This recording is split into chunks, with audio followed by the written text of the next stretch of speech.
Stability AI discussed an opt-out method for excluding copyrighted works from training datasets.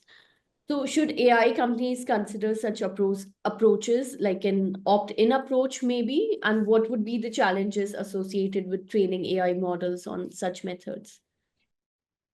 It's come up in the OpenAI case as well, where OpenAI said that it's basically opted out ANI from, I think, October 2024.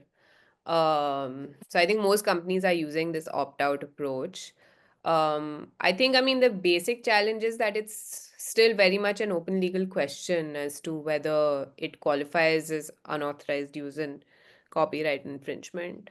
And so until that is kind of decided, um, it makes limited sense for companies to offer an opt-in approach. And also, I mean, what is the incentive for people to kind of opt in?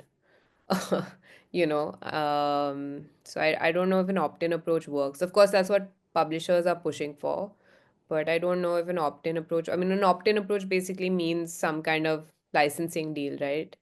Um, or someone who just whatever, I mean, maybe something is being developed for research, and so people opt in, or government, for instance, could opt in and say that we have like troves of data, we're happy to make it available to you, to for development of models or development of AI models in the country, etc., something like that.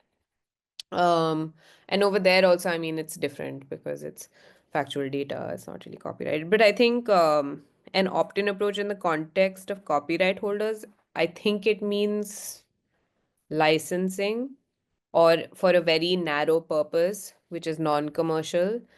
Um, but I don't know, I don't see these products as competitive with um, creative industries. I see them as very much complementary. I mean, there is a lot of hyperbole about their abilities, and of course, a lot of people, and particularly even New York Times made this argument against OpenAI that basically, oh, OpenAI is also eating our lunch.